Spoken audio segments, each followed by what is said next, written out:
How to stay safe on a night out.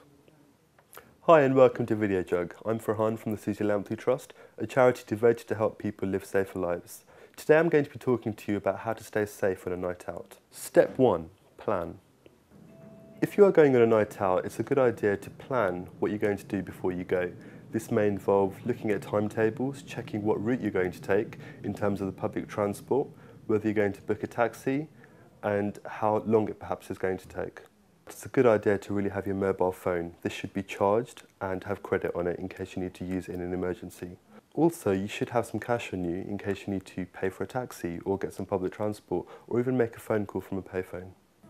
Step 2. Confidence. On a night out, it's a good idea to look confident. This will make you look less vulnerable to an aggressor. Looking confident can involve standing up tall, looking like you know where you're going. If you are lost, make sure you stop and think about what you're doing. Take a deep breath and make sure you're happy with where you're going before you carry on going. Remember, being drunk or taking drugs can make you appear to look more vulnerable. Step 3. Know your limits. Alcohol can really help you have a good night out, but remember it can have its negative sides as well. For many people, alcohol reduces their inhibitions and makes them less aware of the danger around them. Avoid all drugs. Not only are they illegal, but they can also make you vulnerable.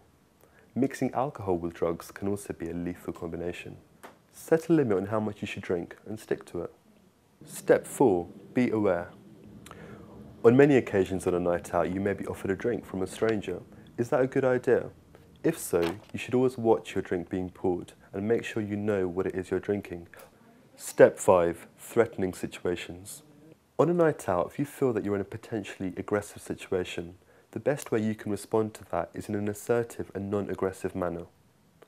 Causing further aggression will only escalate the situation to get worse.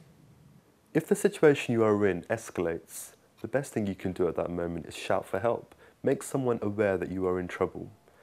On some occasions, it may be a good idea to carry a personal shriek alarm.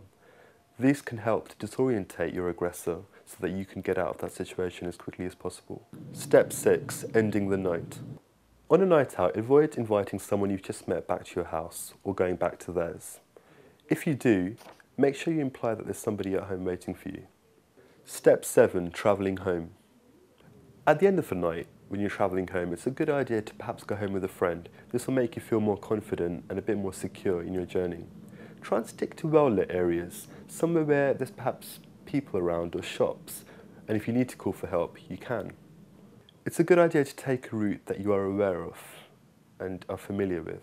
Travelling home on public transport, make sure you feel safe and secure on what you're using. So for example, on a bus or a train, make sure you know where it goes from, what time it goes.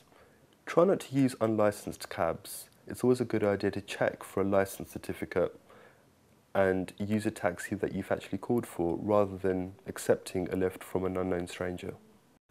At the end of the night, it's a good idea to have your keys ready as you approach your front door. This will avoid you being vulnerable as you look through your bag, disorientated from what's around you. It's also a good idea to use a sort of buddy system, texting your friend or a member of your family, letting them know that you've arrived home safely. The best defense is common sense.